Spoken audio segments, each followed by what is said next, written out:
Big pass Tamil season 8 சும்மா சூப்பரா grand launch நடந்துருச்சுங்க. ஸோ பிக் பாஸ் வீடு எப்படி இருக்கு அப்படிங்கிறத இந்த வீடியோவுல பார்க்கலாம். ஸோ இப்ப பிக் பாஸ் ஆரம்பிச்ச உடனே நம்ம விஜய் சேதுபதி சார் வந்து பார்த்தீங்கன்னா, ஏற்கனவே ப்ரீவியஸ் சீசன்ல நம்ம கமல் சார் வாங்கின திட்டலாம் தான் வாங்கக்கூடாது அப்படிங்கிறதுக்காக முன்கூட்டியே மக்கள்கிட்ட ஏதாச்சும் தப்பு பண்ணியிருந்தா நீங்க மன்னிச்சுக்குங்க. எந்த தப்பா இருந்தாலும் பழிய தூக்கி நான் உங்க மேல போட்டுறேன். அதே மாதிரி நீங்க என் மேல பழிய போட்டுருங்க. அப்படின்னு ஏதேதோ சொல்லி திட்டு வாங்காம சமாளிச்சுட்டாரு. அதுக்கப்புறம் பிக் பாஸ் வீட்ட அறிமுகப்படுத்துறதுக்காக உள்ளார போயிருக்கிறாரு. ஸோ ப்ரீவியஸ் சீசன விட இந்த சீசன்ல பிக் பாஸ் வீடு ரொம்பவுமே சூப்பரா இருக்குங்க. அது மட்டும் இல்ல ப்ரீவியஸ் சீசன் மாதிரியே இந்த சீசன்ல 2 வீடு கான்செப்ட் அப்படின்னு தான் நினைக்கிறேன். அதே டைம்ல 2 வீடா பிரிக்கலைங்க. ஆனா பிக் பாஸ் வீட்ல நடுப்புற ஒரு கோடு போட்டிருக்கிறாங்க.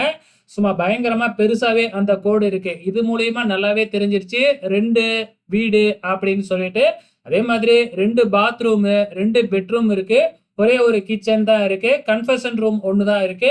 ஸோ பிக் பாஸ் வீடு வந்து பார்க்கறதுக்கே ரொம்பவுமே சூப்பராவும் சும்மா தக தகன்னு மின்னுது.